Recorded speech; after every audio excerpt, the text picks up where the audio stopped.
They disowned me over the very meal I paid for. Get out! Paying bills doesn't make you family, my father snapped, carving the turkey like he was carving me out of their lives. The mashed potatoes I made sat untouched, the wine I bought went half empty, and the house I saved from foreclosure glowed warm behind me as I stood in the cold. I'm Rowan Mercer, 39, and I kept them afloat for 3 years while they erased me at the table. What they never expected? I had proof. And when I turned the tables, everything changed. The house smelled of rosemary and butter before I even opened the front door. My arms ached under the weight of grocery bags filled with organic vegetables, artisan bread, and a carefully selected bottle of wine that cost more than my monthly utility bill. I told myself it was worth it, that maybe this year Thanksgiving would feel less like an obligation and more like home. Stepping inside, the familiar sound of the football game thundered from the living room. My father, Ray, barely glanced up from his recliner, the TV reflecting off his glasses. "You're late," he muttered, though it was still only 10 in the morning. I forced a smile and carried everything to the kitchen. My mother, Darlene, was hunched over her phone at the counter, tapping away at some game, ignoring the fact that a 20-pound turkey sat thawing but untouched. "Need help with dinner?" I asked. She looked up, almost startled, then shook her head. "You know I like to do things my way." Her way meant waiting until someone else rolled up their sleeves.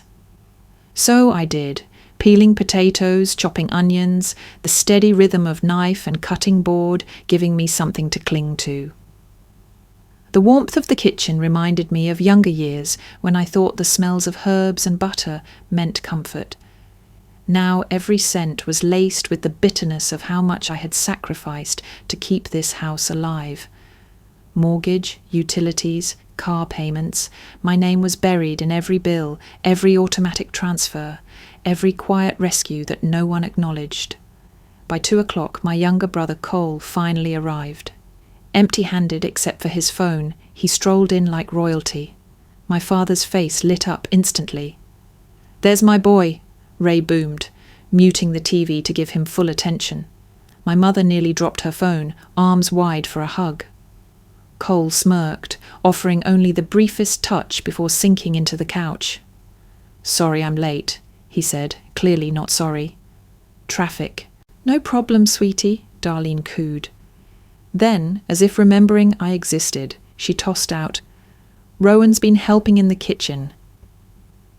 Cole nodded at me like I was a distant acquaintance, not the sister who paid his car insurance and student loans. I swallowed down the sting and went back to mashing potatoes. By 4, the table was set. I'd polished silverware, arranged vegetables on ceramic platters, and uncorked the wine. The turkey, which I had basted every hour, sat golden and steaming at the centre. My father carved it with theatrical precision, launching into a retelling of Cole's high school football glory days. My mother laughed, hanging on every word.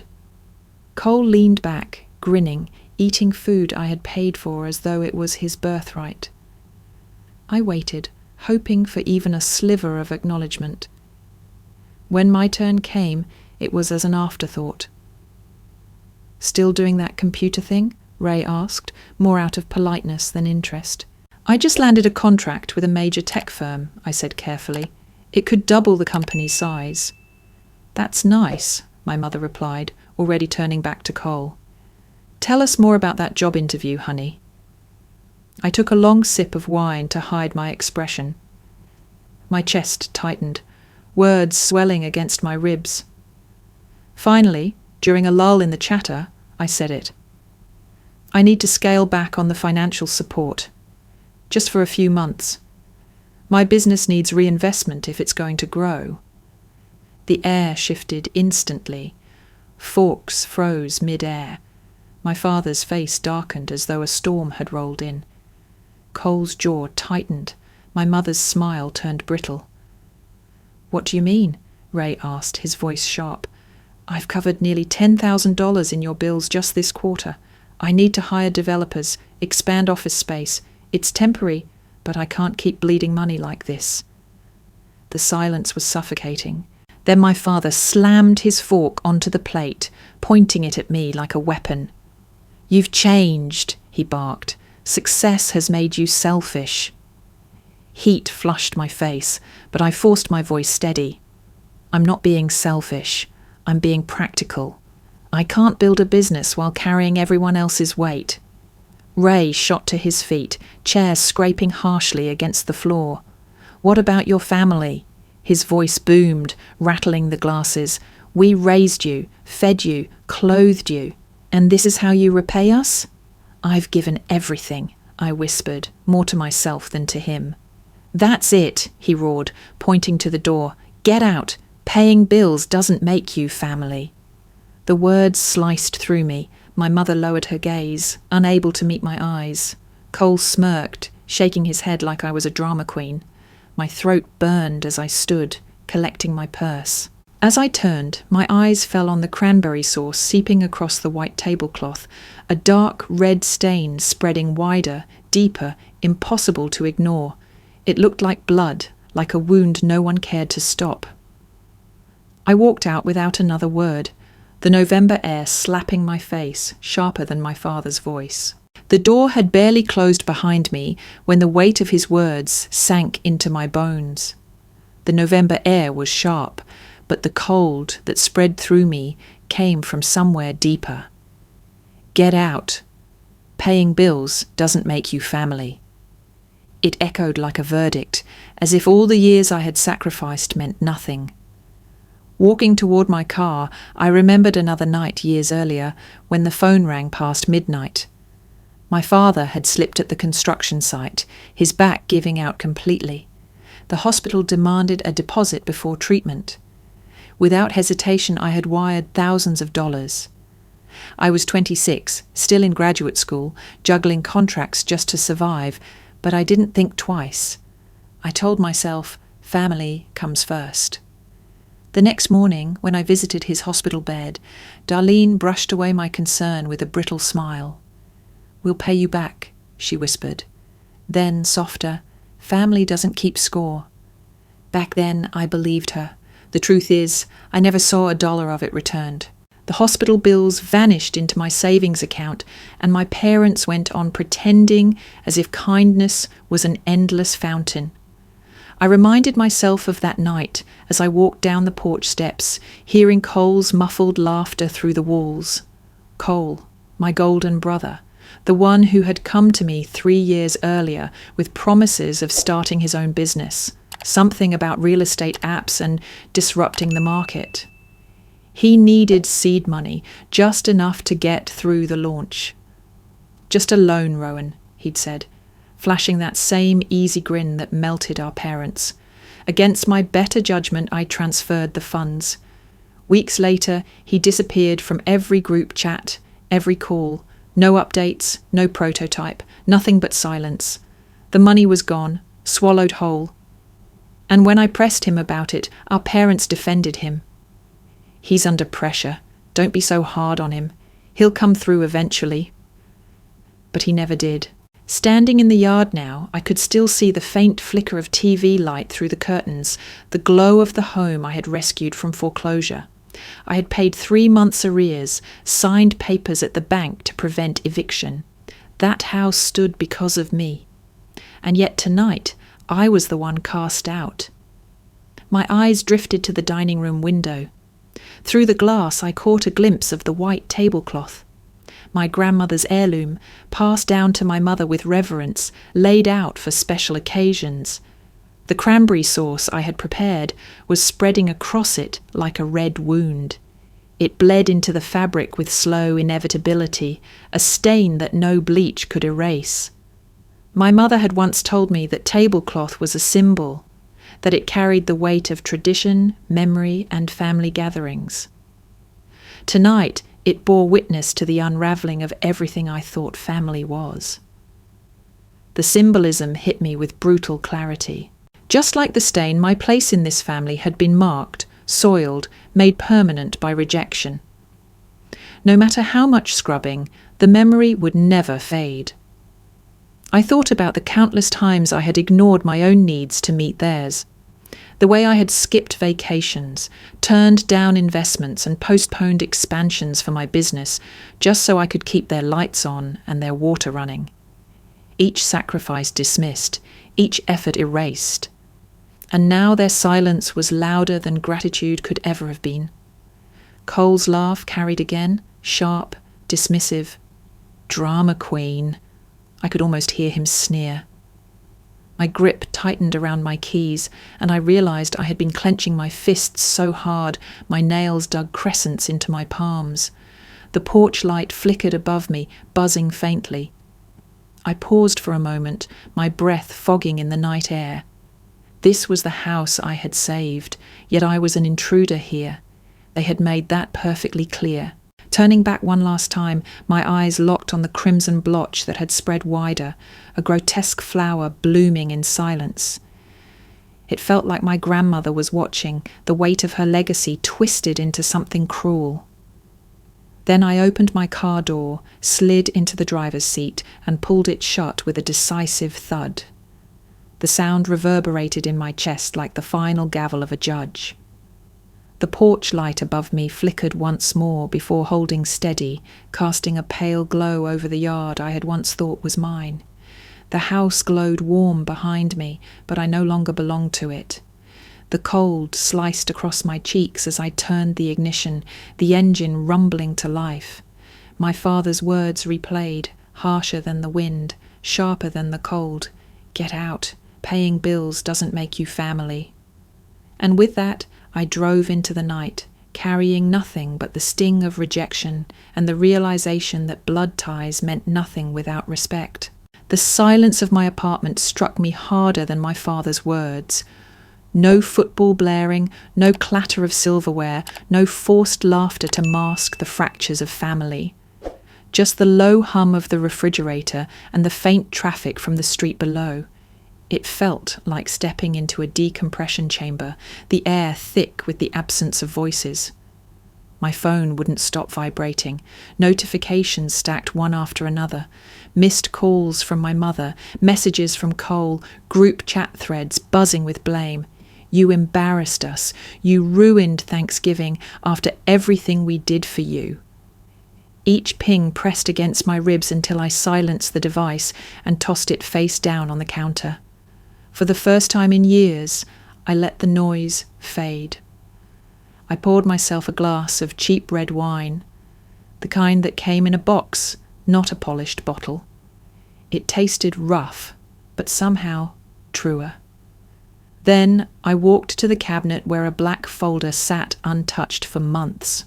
Pulling it out, I laid it on the table like a sacred text, my financial Bible. Opening it, I saw the ledger of the past 3 years of my life. Neatly documented transfers, mortgage payments, utilities, phone bills, car insurance. The numbers marched in precise lines across the pages, each one a tally of loyalty mistaken for love. I flipped through contracts, Cole's car titled under my name. My parents' home, legally purchased by me when foreclosure loomed, their signatures on the lease agreeing to a symbolic rent they rarely paid. Every bill had my fingerprints, my name inked in places they conveniently ignored. My throat tightened as I traced the ink, each signature a reminder that none of this was imagination. They had agreed, they had signed, and yet they acted as though I owed them still. The doorbell rang, sharp in the quiet. For a moment I tensed, half expecting my father's rage to follow me here. But when I opened the door, it was Naomi, my oldest friend, standing with a takeout bag and a bottle of wine. Her eyes searched mine, reading the storm on my face before I said a word. "You sounded awful on the phone," she said, pushing inside. "So I brought reinforcements." She set the food down and studied the folder spread across the table. "What is all this?" "My life," I whispered, sliding a stack of receipts toward her. "Every payment, every loan, every time I saved them." Naomi picked up one of the contracts, her brow furrowing as she read. "Rowan, this isn't help anymore. This is financial abuse." I wanted to protest, to defend them, but the word clung to me like static. Abuse, not support, not sacrifice. Abuse. I was just trying to hold everything together, I said, my voice breaking. Help is temporary, Naomi countered gently. This is dependency.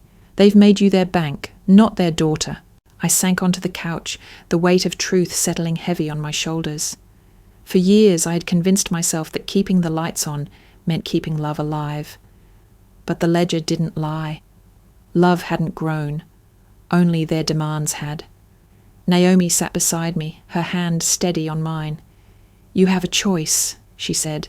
Keep bleeding yourself dry, or set a boundary tonight, right now. Her words rang like a lifeline. I looked at the folder again, the contracts, the receipts, the meticulous records I had guarded like armour. They weren't just numbers, they were evidence. Proof that my worth wasn't imaginary, that my sacrifices were real, undeniable, signed in black ink. For the first time, the fog lifted. The anger at Thanksgiving wasn't the end of something, it was the beginning. The moment to stop being their crutch and start being my own. I reached for my laptop, flipping it open. The glow of the screen bathed the room in cold light, reflecting Naomi's quiet smile. What are you doing? She asked. Ending it, I said, my fingers already moving. I pulled up banking apps, automatic transfers, scheduled payments. Each click was a thread cut, a tether released. With every cancellation, the invisible chains loosened. By the time the takeout containers were empty, I had dismantled the system that bound me. The house, the car, the utilities, they no longer ran through my veins. They would have to stand on their own legs now. I leaned back, exhausted but lighter than I had felt in years. Naomi raised her glass in a small toast. To boundaries, she said. I clinked mine against hers, the sound sharp and clean. For the first time in a long time, I tasted freedom on my tongue. The folder lay open between Naomi and me, papers fanned out like the aftermath of a storm. I pulled one particular contract closer, my eyes snagging on a line I had almost forgotten existed. Repayment will begin once Cole secures stable employment. The words glared at me from the page, signed in Cole's slanted handwriting and witnessed by my parents. 3 years had passed since then. 3 years of excuses, interviews that never materialized, and promises that evaporated faster than smoke. Not a single repayment, not even an attempt. Naomi leaned over, reading the clause aloud. He signed this, she said, disbelief sharpening her voice. He actually signed this, and your parents co-signed it too. I nodded, my throat tight. And yet, when I asked about it, they acted like I was greedy for even mentioning it, as if my expectation of repayment was betrayal. The anger in Naomi's eyes mirrored what I couldn't bring myself to feel fully, righteous rage. For years I had dulled it down, convinced myself that keeping peace was worth the bleeding. Now the evidence stared back at me, undeniable. I shuffled through more receipts and one caught my attention, a credit card statement from 2 summers ago. At first glance, the charges were listed under family expenses, but the details revealed something different. Country club fees, green fees, equipment purchases. Ray's golf obsession disguised as necessity. Nearly $1,000 slipped through my account in the span of a month. Naomi let out a low whistle. So your dad was teeing off while you were covering his mortgage.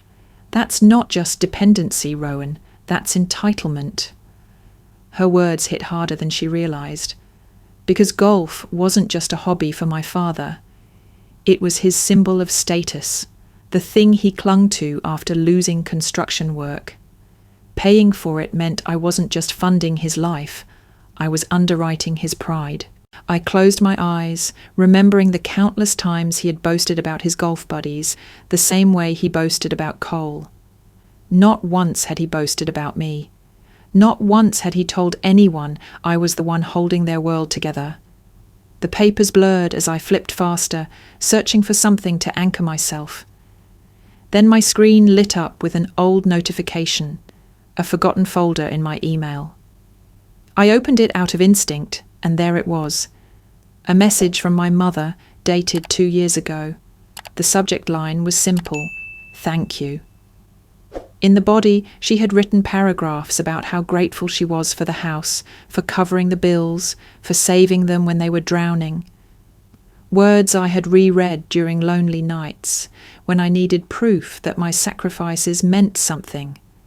But attached to that email was another line I had overlooked. "Please don't mention this to your father. He wouldn't understand." My chest tightened. I remembered responding with something short, brushing it off. Months later, when I searched for it again, it was gone. Deleted. As if gratitude itself was too dangerous to exist in our family's history. Naomi touched my arm gently. "That's why you never felt seen. They erased even their own thank you." Her words cracked something open in me. All those times I doubted myself, wondered if I was selfish, maybe I wasn't wrong. Maybe I was simply unwilling to keep living invisible. A memory of my therapist's voice surfaced. Boundaries are love with edges. Without them, love turns into sacrifice that nobody values. At the time, I had nodded politely and gone back to paying bills. But now, surrounded by contracts and receipts, the words finally landed. I opened a blank document on my laptop, my hands trembling but steadying with each keystroke. The subject line: termination of financial support. I wrote it like a legal letter, concise and factual. Every automatic payment had been cancelled, every responsibility transferred back to them.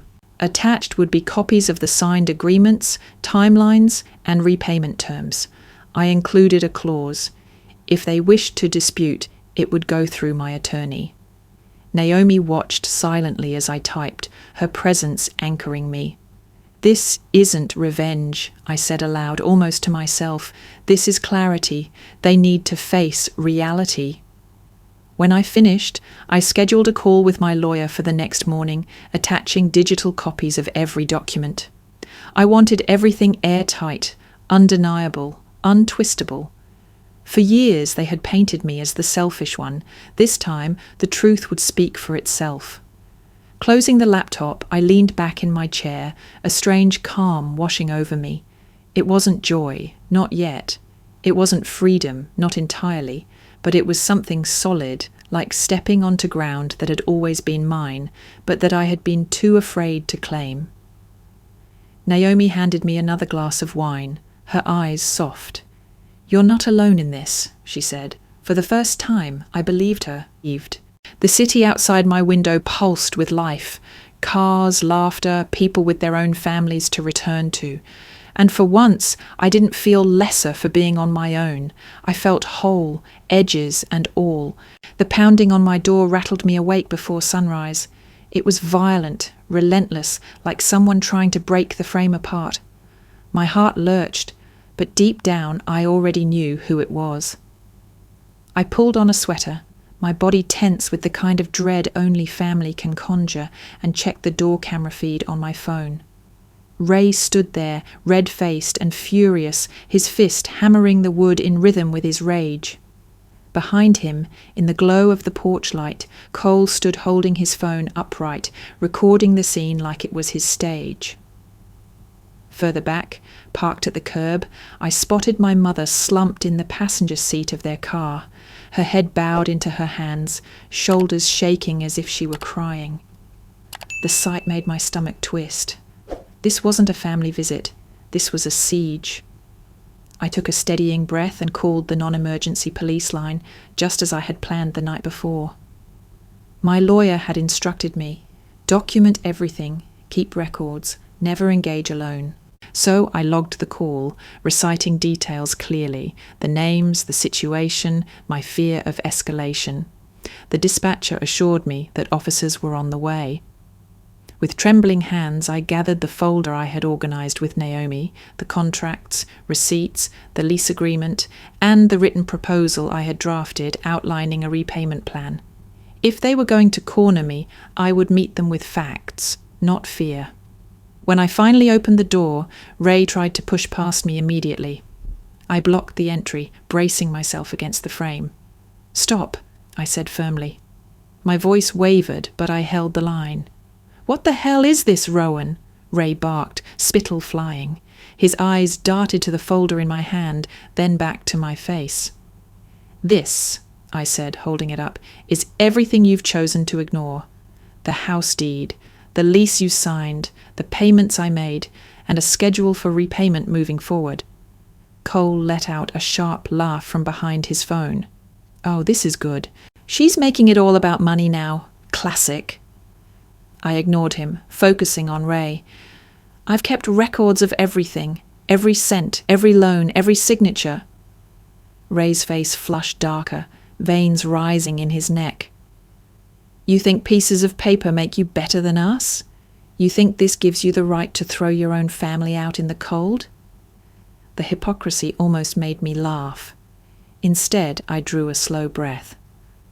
"No, Dad, it gives me the right to stop being treated like a stranger in my own family while footing the bill for everyone else's life." Behind me, the sound of sirens grew louder, closer. Ray stiffened, eyes narrowing. Cole kept recording, muttering something about showing the world how heartless she is. 2 uniformed officers approached within moments, their presence cutting through the chaos like a blade. One officer, tall and calm, raised his hand. "Sir, ma'am, what's going on here?" Ray turned toward him, indignant. "This is my daughter. She's throwing us out, threatening us. We built her up, gave her everything, and now she's stabbing us in the back." The officer's eyes flicked to me. "Ma'am?" I held out the folder with steady hands. "Officer, I am the legal owner of the property my parents live in. I have documentation proving the payments and agreements made. This is not an eviction in progress. It's a civil financial matter. I've already spoken with my lawyer. They came here this morning uninvited, banging on my door. I called you because I don't feel safe." The officer flipped through a few pages, his expression neutral but decisive. He turned back to Ray. "Sir, this is indeed a civil issue. We can't intervene in that. But right now you are on her property and she has the right to ask you to leave." "That's my daughter," Ray snapped. "And this is her home," the officer replied firmly. "You're trespassing. If you refuse to leave, we'll have to escalate this." For a moment, everything froze, the morning air thick with Ray's fury, Cole's camera still recording, my mother a silent ghost in the car. Finally, Ray's shoulders sagged under the weight of reality. He muttered something low and bitter, but backed down, stepping away from the threshold. Cole cursed, ending his recording with a dramatic sigh. As the officers escorted them back to the car, I caught a final glimpse of my mother's face through the window. Her eyes were red, her lips pressed tight, but she didn't look at me. She looked past me as though I were invisible. I closed the door softly, leaning against it as the adrenaline drained out of me. My hands shook, but my spine felt straighter than it had in years. For once, the law had stood on my side. The papers I had guarded weren't just symbols of sacrifice. They were protection. The apartment was quiet again, but it wasn't the suffocating silence of the night before. It was the silence of space reclaimed. And for the first time I realized that boundaries weren't walls, they were doors, and tonight I had kept mine shut. Ray's voice carried down the hallway, even as the officers guided him toward the car. "Go ahead, Rowan. The whole neighborhood will hear about this. They'll know what kind of daughter you really are." His words ricocheted through the walls, meant to shame me, to twist the knife in public. For a moment, my chest tightened with the old reflex, the need to explain, to defend, to plead for understanding. But then I remembered the security cameras fixed at both ends of the hallway. They had recorded everything, his pounding fists, his shouts, my calm explanation, the officer's measured response. The truth was no longer trapped in his version of events. It was captured, undeniable, a shield against the narrative he wanted to spread. I closed the door gently and leaned my forehead against the cool wood, the muffled sound of his shouting fading as the car pulled away. My hands still trembled, not from fear, but from the residue of adrenaline. I went to the table, sat down, and exhaled in ragged relief. Minutes later, my phone buzzed. A new message lit up the screen. Cole. Send me $5,000 tonight and I'll delete the video. Otherwise, I'm posting it everywhere. My breath hitched. For a fleeting second, I saw the boy he once was, the younger brother who had begged me for help with math homework, who used to sneak candy into my room on Halloween. But that boy was gone. This message wasn't from a brother. It was from a blackmailer. I stared at the words until the letters blurred.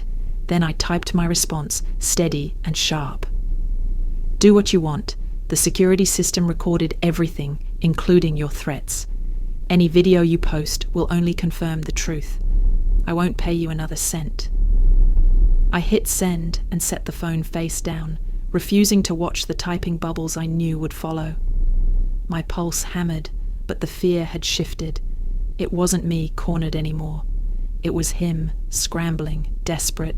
I reached into my bag, searching for something to hold on to, and my fingers brushed fabric. When I pulled it out, I realized what it was, a torn strip of the tablecloth from Thanksgiving night. In my rush to leave, I had grabbed my purse and unknowingly snagged a corner of the cloth, ripping it loose. Now, in the quiet of my apartment, I unfolded the scrap. The stain of cranberry sauce bloomed across it, a dark red shadow that looked almost like a wound. I traced the edge with my fingertip, realizing it wasn't just fabric. It was proof. Proof of the night everything fractured, of the moment the mask slipped and the truth revealed itself. I laid the cloth on the table beside the folder of contracts and receipts. Together, they told the story better than I ever could.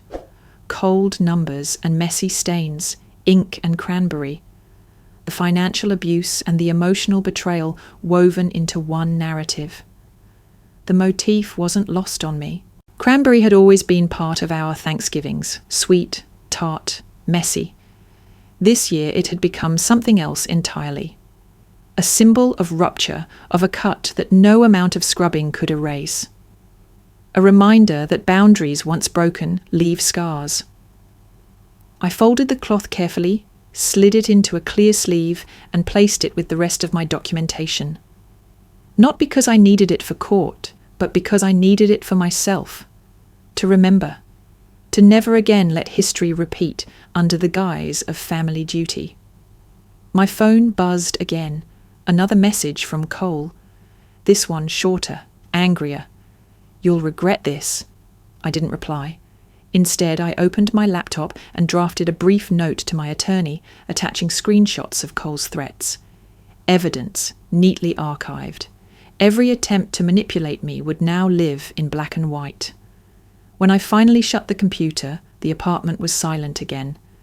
But it wasn't suffocating anymore. It was steady, protective, like walls holding strong against a storm. I glanced once more at the cranberry-stained cloth, its jagged edge catching the light. It no longer looked like a wound, it looked like a boundary line.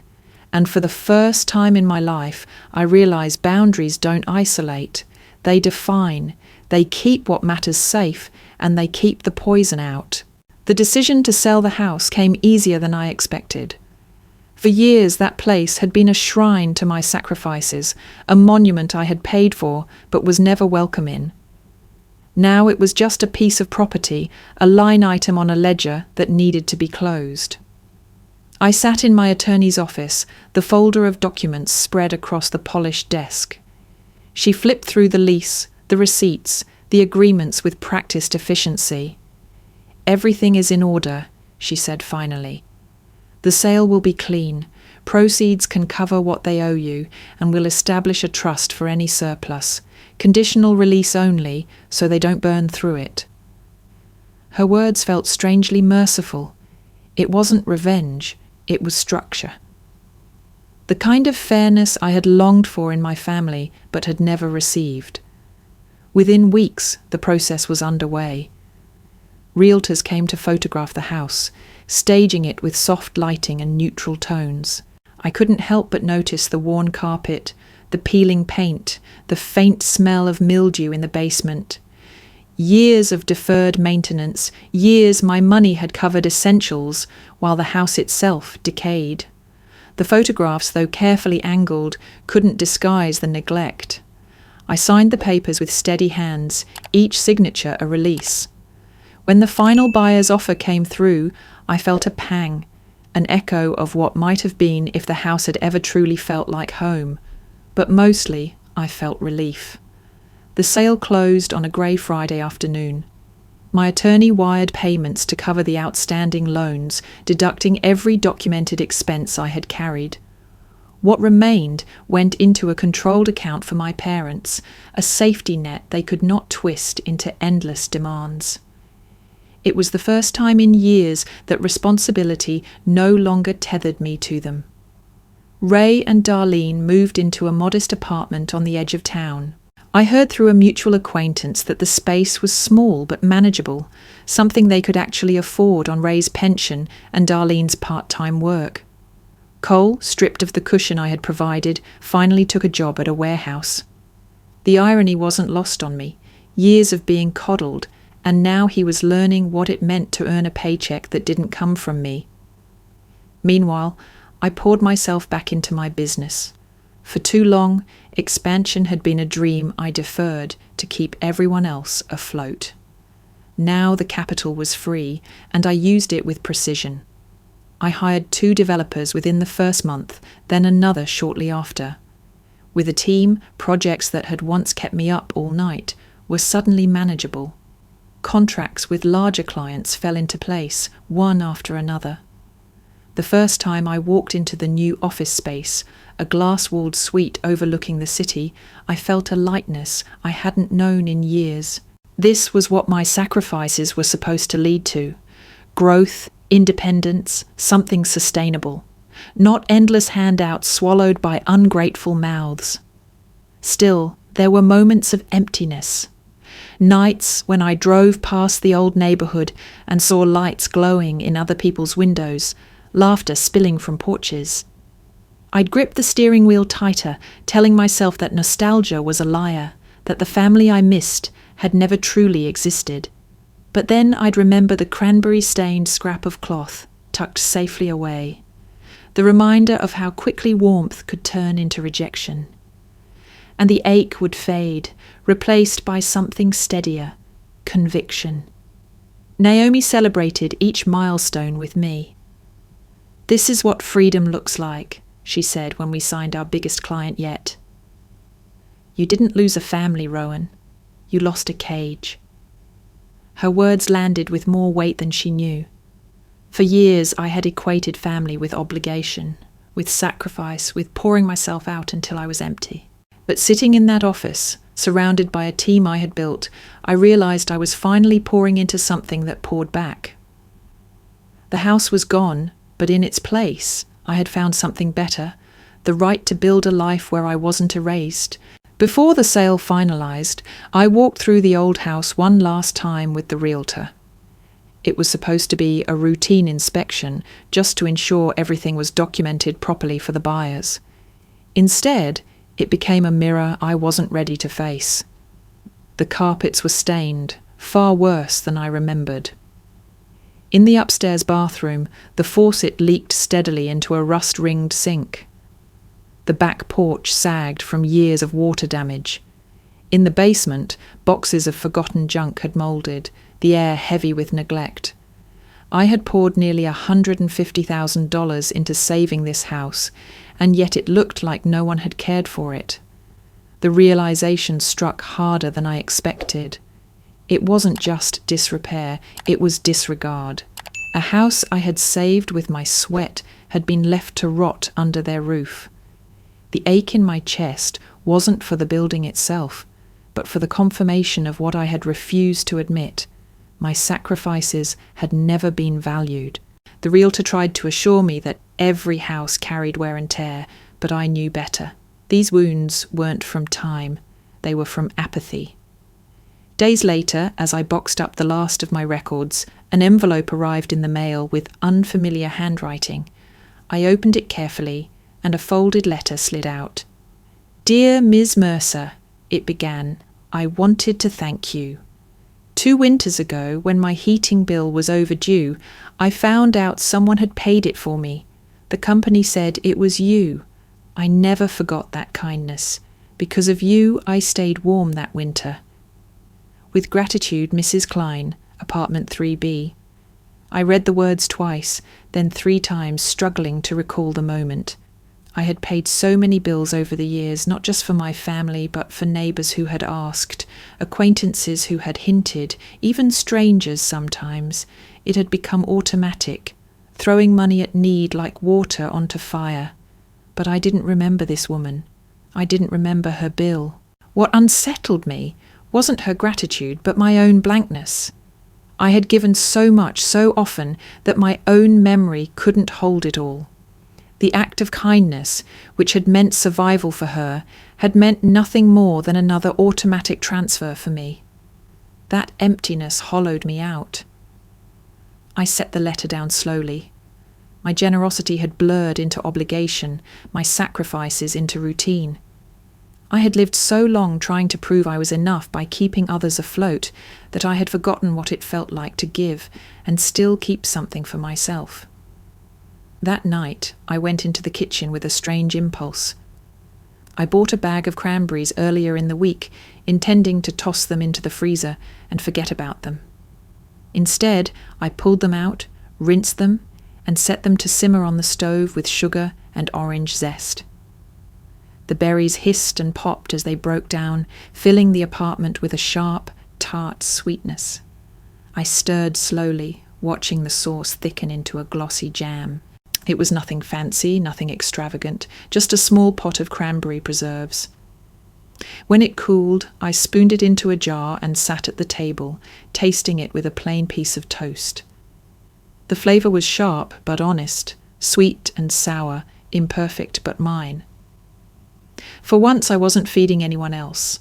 I wasn't performing, wasn't trying to earn love with labour. I was simply making something for myself. The motif wasn't lost on me. Cranberries had been the symbol of rejection, of blood-like stains spreading across white fabric. Tonight they became something new, a symbol of reclamation, my first taste of freedom that wasn't bitter.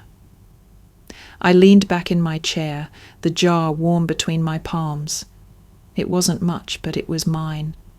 And in that quiet moment, eating something I had made without fear of judgment, I realized that maybe peace wasn't about grand gestures or perfect families. Maybe it was as simple as a spoonful of jam on a cold night, sustaining enough belonging only to me. The apartment was quiet, the kind of stillness that made every clock tick sound louder. I sat at my desk with a fresh sheet of paper in front of me, a pen poised but unmoving in my hand. For days, thoughts had churned in my head. Arguments I hadn't spoken, confessions I hadn't dared to admit. Tonight, they demanded to be written, not to be sent, but to be seen by me. I began with their names, Dear Mom and Dad. The words looked foreign, almost childish in my handwriting. My chest tightened as I forced myself to continue. I wrote about being 16, the year I stopped asking for help with homework because every time I did, Dad waved me off with, "Ask Cole, he's the smart one." Cole never helped. He was too busy basking in the glow of being the golden child. I was the girl with her nose in a book, the one called Cold, because I'd rather study than sit in front of the TV. I wrote how the nickname stuck, how Cold Rowan became the family joke whispered at gatherings. Then I wrote about college, about working 2 jobs while taking a full course load. How I skipped spring break trips to send money home when the water heater broke. How I said no to research opportunities because Mom called crying about overdue bills. I poured into the letter the truth that had lived in my bones for years. I wasn't cold, I was tired, I wasn't distant, I was desperate to hold everything together. Line after line filled the page, bleeding with memories I had carried in silence. I wrote about how every time Cole failed, they softened the ground beneath him. Every time I succeeded, they hardened the air around me. If Cole missed a payment, it was an oversight. If I asked for recognition, it was selfishness. Halfway down the page, my pen slowed. I felt the sting of truth sharpen into something heavier. I admitted my part in it, the way I had trained them to expect my sacrifice. I had said yes too many times. I had handed over my paycheck, my savings, my time, all without asking for accountability. I had let my goodness harden into obligation, and obligation had made me complicit. I sat back, reading what I had written. For the first time, I didn't excuse them. For the first time, I didn't excuse myself. The tears came, quiet and unremarkable, sliding down my face in silence. Not rage, not grief, but recognition. A kind of mourning for the girl who had thought love was something to be earned through endless giving. I flipped the page and kept writing. I confessed how ashamed I felt when Dad's words echoed in my head, that even after paying their mortgage, I still questioned if I was family. I admitted how invisible I felt at that Thanksgiving table, how the cranberry stain on the cloth was the truest symbol of me, unwanted, spreading, impossible to erase. Then I wrote the line that had been circling in my chest for weeks. I am not selfish for needing boundaries. I am human for needing respect. The pen moved easier after that. My words shifted from recounting pain to claiming truth. I wrote that I still loved them, but I could no longer love them in ways that erased me. I wrote that family without respect wasn't family. It was dependency dressed as devotion. When I reached the end, I signed it simply, Rowan. I folded the letter neatly, slid it into an envelope, and tucked it into the back of my desk drawer. Not to be mailed, not to be read by anyone else, just to exist, to prove to myself that the words had been spoken, even if only on paper. The room felt lighter somehow, as if air had been let in after years of suffocation. My shoulders eased, my breath came steadier. I leaned back in the chair, closing my eyes, hearing my therapist's voice again. Boundaries are love with edges. For the first time, the phrase didn't sound abstract. It sounded like truth. And in the quiet glow of the desk lamp, I realized that maybe I didn't need their acknowledgement anymore. I had written my own. After sealing the letter away in my drawer, I sat in the quiet, my fingers tracing the grain of the desk. Memories began to surface, sharper than I wanted, carrying pieces of truth I had ignored for too long. I thought back to the night when everything began to shift. Years ago, when Ray's back finally gave out. He had worked construction his whole life, carrying heavy beams and concrete like his body was indestructible. But that night, one slip left him crumpled on the ground, the pain permanent, the career over. I was in graduate school at the time. When the call came, I drove hours through the night, clutching a thermos of stale coffee and fighting tears. At the hospital, I saw him on the bed, tubes snaking across his chest. His eyes were bloodshot, not just from pain, but from something worse, fear. Ray had always been the provider, the man who measured his worth in sweat and hours. That night, lying broken, he looked at Cole like he was salvation.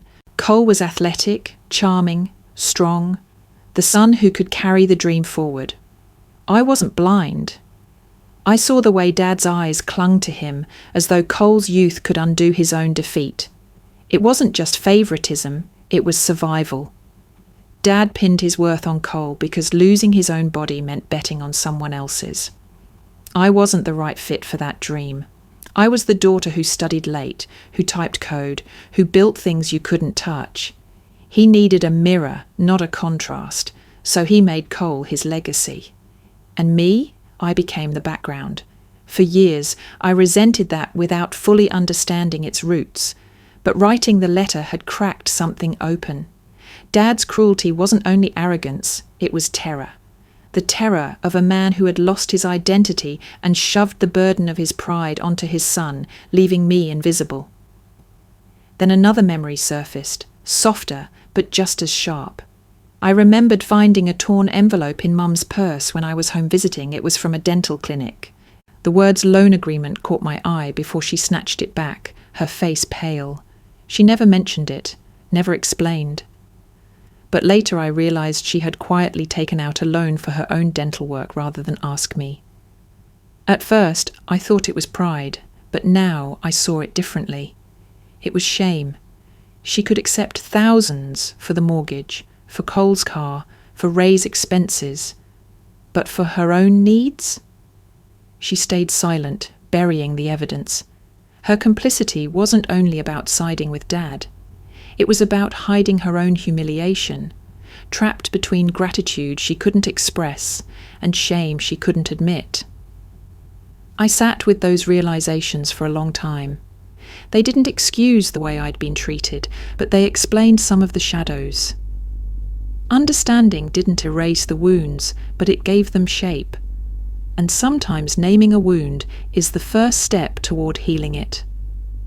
I opened my notebook and began to draft what I called my internal boundary contract. Not a legal document this time, but a personal covenant. I listed line by line the truths I needed to live by. What I will do: offer help only when it does not erase me. Give without expectation, but never without limits. Love without tying it to payment. Speak my needs clearly, even if they are inconvenient. What I will not do: rescue others at the expense of my own stability. Confuse silence with peace. Accept disrespect as normal. Treat obligation as proof of love. As I wrote, I felt a strange steadiness build inside me. This contract wasn't for them. It was for me. A reminder that my worth was not measured by how much I could sacrifice. A guide to keep me from sliding back into the patterns that had nearly swallowed me whole. When I finished, I signed my name at the bottom, Rowan Mercer, as if stamping it into stone. I slipped the page into the same drawer as the unsent letter. 2 documents, side by side, one naming the past, the other charting the future. The lamp cast a soft pool of light across the desk. For the first time in years, I didn't feel like I was begging for a place at someone else's table. I was building my own. 6 months passed before his number lit up my phone again. I almost didn't answer. The name Dad glowed on the screen, pulling me back into a current I thought I had escaped. For a moment, my thumb hovered over decline. Then, almost against my better judgment, I pressed accept. "Rowan?" His voice came through, quieter than I remembered, strained as though each word cost him effort. "Got a minute?" I leaned against the counter, heart pounding. "I do." There was a pause, heavy and unfamiliar. Ray Mercer was not a man who paused. "I'd like to see you," he said finally. "Just to talk. Neutral ground, coffee shop on Maple tomorrow morning." Every instinct screamed caution, but something inside me, the same part that had written unsent letters and signed an internal contract, told me I needed to face this, not for him, for me. The next morning, I walked into the small cafe tucked between a laundromat and a bookstore. The bell over the door chimed, releasing a swirl of roasted beans and warm pastries. I spotted him at a corner table, hunched, hands folded around a mug he hadn't touched. He looked older, smaller. His broad shoulders seemed shrunken, his face drawn. His hands trembled slightly where they gripped the ceramic. When he saw me, he attempted a smile, but his eyes darted away almost instantly, unable to hold mine. I sat across from him, setting my bag carefully at my feet. Neither of us spoke at first. The silence stretched, punctuated only by the hiss of the espresso machine and the chatter of strangers. Finally, he cleared his throat. "You look well," he said. His voice cracked. "I am," I replied simply. He nodded, as though that alone carried weight. He tapped his fingers against the mug, then stopped, clenching them into fists. "I've been doing a lot of thinking," he began. "About Thanksgiving, about everything." I folded my hands in my lap, waiting. His eyes flicked up to mine, then dropped again. When I lost my job, when my back gave out, I lost more than a paycheck. I lost my place. Watching you succeed while I sat useless, it burned. I told myself it was pride in my son, in Cole. But really, it was jealousy of you, shame. You carried what I should have carried, and I hated seeing it. The admission stunned me. For years I had painted him only as cruel, domineering, blind. To hear him confess envy, humiliation, it shifted something inside me, not forgiveness, but understanding. I swallowed hard. I was afraid, I said slowly. Even while I paid every bill, I was terrified that none of it would ever be enough, that I could pour myself out completely and still be unwanted. That's what happened that night. I wasn't afraid of losing money. I was afraid of losing my family and finding out I never had one. The words hung between us, fragile and raw. For once, he didn't interrupt, didn't deflect. He just sat there, shoulders curved, eyes fixed on the swirling steam rising from his untouched coffee. His hand trembled again. I noticed the deep lines etched into his skin, the way age had crept into his body as surely as pain had.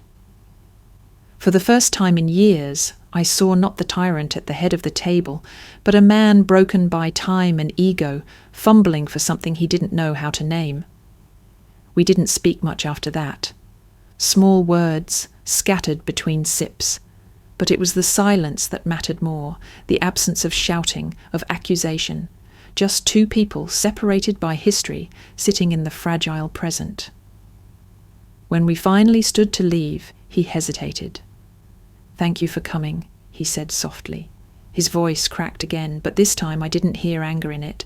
I heard weariness, maybe even humility. Outside the air was cool, the sky overcast. He walked one way, I walked the other. We didn't hug, we didn't promise anything. But as I crossed the street, I realized my chest felt lighter than it had in months.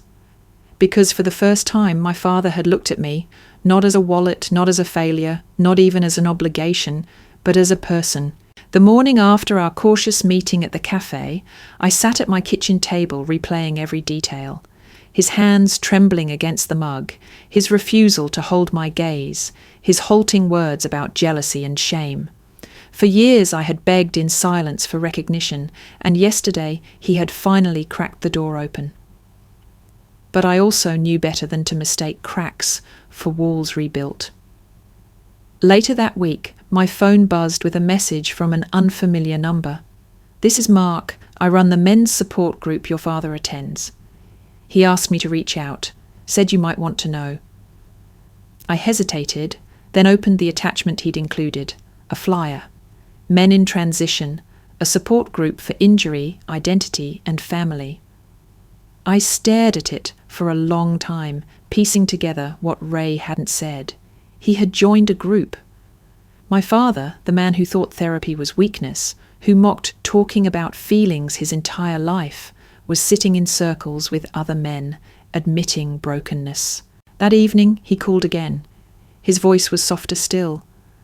"I've been going to this group," he admitted. "It's strange, sitting in a room with men who lost something, jobs, marriages, their health. One guy, Gary, he told us about pushing his daughter away after his accident, said he made her feel like nothing. She cut him off for years. He said it was the biggest mistake of his life." Ray's words caught, then steadied. I saw myself in him, and I don't want to end up there.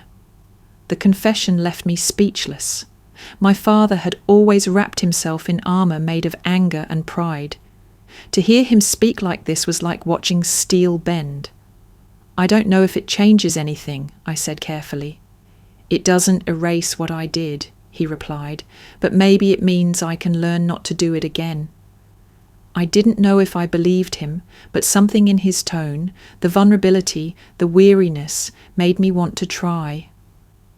A few days later, an envelope arrived in my mailbox. I recognized my mother's handwriting immediately, slanted and looping. For a moment, dread coiled in my stomach, expecting guilt-laced pleas for money. But when I opened it, all I found was a recipe card: pumpkin pie. No notes, no demands, no accusations, just the ingredients, neatly listed, with a line at the bottom. Thought you might like this. Mom. I held the card in my hand, stunned by its simplicity. For years, every letter from her had been another bill, another crisis, another just until next month request.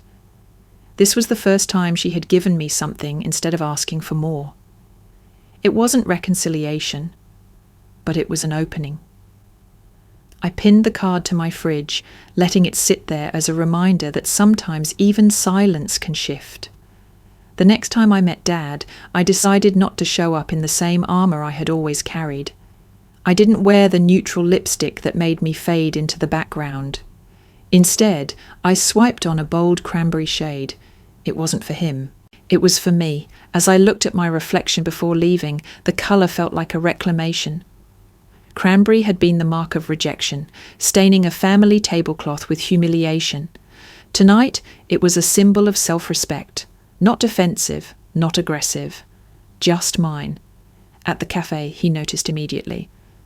You look different, he said awkwardly. I feel different, I replied.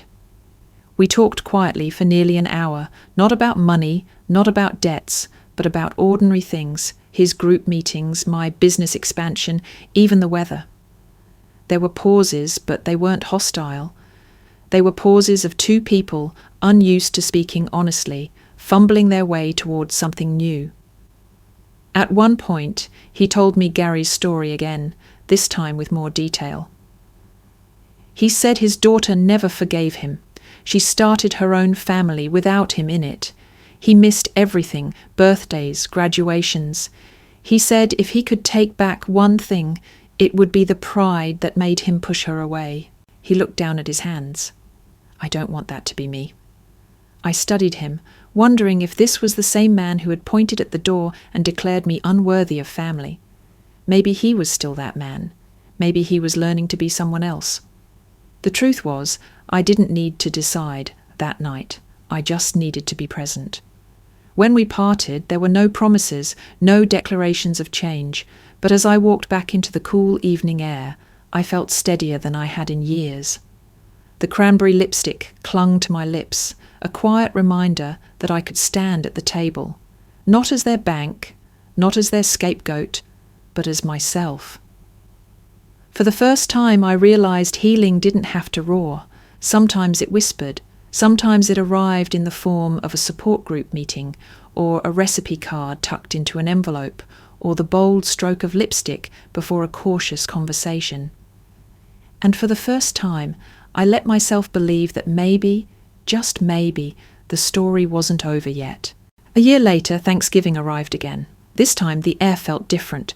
There was no frantic shopping list dictated by someone else, no dread of walking into a house where my presence felt conditional. Instead, I stood in my own kitchen, arranging dishes I had chosen for people I had invited. The guest list was small but meaningful. Naomi, my steadfast friend who had held me through the storm, two of my colleagues whose loyalty had helped my business bloom, and Mrs. Klein, the elderly neighbour who had written me that heartfelt letter about the heating bill. These were people who knew me not for what I gave, but for who I was. The table in my apartment wasn't grand. It was a simple oak surface, polished by my own hands, dressed in a plain linen runner. At its centre sat a modest turkey, roasted to a golden brown, surrounded by bowls of roasted vegetables and fresh bread. But the crown jewel was a small jar of cranberry preserves I had made the night before, the same jam that had become my private ritual of reclamation. This time it sat openly on the table, shared, not hidden. As we ate, laughter filled the space. Naomi teased me about finally learning to season green beans properly. My colleagues shared stories from the office, light-hearted and warm. Mrs. Klein, frail but sharp-eyed, raised her glass of cider to toast the family we find when the old one fails us. In that moment, the word family didn't sting. It felt soft, expansive, like a quilt stitched from scraps that didn't match but somehow belonged together. Midway through dinner, a knock sounded at the door. A ripple of silence passed over the table. I stood, heart pounding, and opened it to find Ray on the threshold. He looked awkward, his hands full. For a moment, I braced for intrusion, for demands. But what he held out wasn't a bill or a plea. It was a folded piece of fabric. "I thought you might want this," he said quietly. His voice was steady, but his eyes were downcast. I unfolded the cloth. It was the tablecloth, my grandmother's heirloom, the one that had been stained with cranberry sauce the night everything fell apart. The red blotch had once seemed impossible to erase, but now the fabric was clean. He had scrubbed it, restored it. "I did it myself," he added quickly, as though he needed me to believe it. "Figured. Maybe it's not too late to fix some things." The gesture hit me harder than I expected. It wasn't words. It wasn't an apology spoken aloud. But it was something tangible, something he had done with his own hands, a symbol of effort, however imperfect. "Thank you," I said softly, and I meant it. He didn't stay long. Just a few minutes, standing awkwardly in the corner, nodding politely at Naomi and the others. When he left, I placed the tablecloth carefully in a drawer, not to be hidden, but to be saved for a future where maybe, just maybe, it could be used again without pain. As I sat back at the table, my friends smiled knowingly. No one asked invasive questions. No one pushed. We simply picked up where we left off. The conversation drifted back to stories and laughter, and the warmth of the room returned. There was no expensive wine on the table, no forced speeches about gratitude, just simple food shared honestly. I spooned cranberry preserves onto my plate, savouring the tart sweetness. For the first time, the taste didn't remind me of rejection. It reminded me of resilience. This Thanksgiving wasn't perfect. It wasn't the picture book gathering I once thought I had to maintain, but it was real. And in its simplicity, it was enough. 2 days after that Thanksgiving dinner, my phone buzzed with a familiar name I hadn't seen in weeks, Cole. I hesitated before opening it, my chest tightening with the old reflex of bracing for another demand. The message was short, almost casual. "Hey sis, can you spot me a little? Just a loan, promise I'll pay back soon." I stared at it, the words like an echo of every conversation we had ever had, the excuses, the promises, the vague assurances. For a moment the weight of habit tugged at me, the instinct to reach for my wallet to rescue him again. But I remembered the cranberry stain, the unsigned repayments, the hollow gratitude. I remembered my contract with myself, the rules I had written in ink about what I would and wouldn't do. So I typed my response with calm precision. "I can't lend you money, Cole, but here's a link to a community financial counselling service. They can help you plan and find resources." I pressed send before I could second-guess myself. Minutes later, my phone buzzed again. This time it wasn't Cole, it was Dad. The message was unexpected, just one line. "You did the right thing." I read it twice, then a third time. My father, the man who once called me selfish for withholding support, was affirming my boundary. For years, he had stood as Cole's shield, excusing every failure. Now he was standing beside me, acknowledging that limits weren't cruelty. They were necessity. It felt like the ground shifting, not violently but gently, as though the foundation beneath us was finally settling into place. A week later, a card arrived in the mail. The envelope was pale blue, the handwriting careful. I opened it to find a birthday card from my mother. Not a text message filled with crying emojis or veiled requests for help. Just a simple, handwritten note. "Happy birthday, Rowan. Thinking of you today.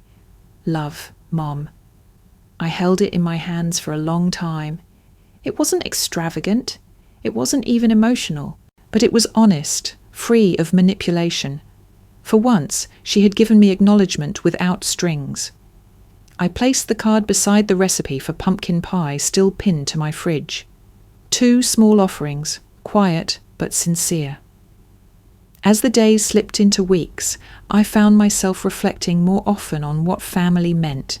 It wasn't the house I had paid for, the bills I had shouldered, or the endless rescues. It wasn't even blood ties. Not really. It was something active, something chosen. Family wasn't a noun, it was a verb. It was Naomi showing up at my door with takeout and wine when I was breaking. It was Mrs. Klein writing a thank you letter 2 years after I had forgotten her name. It was my father scrubbing a cranberry stain from an heirloom tablecloth with his own hands. It was my mother sending a birthday card without a single demand.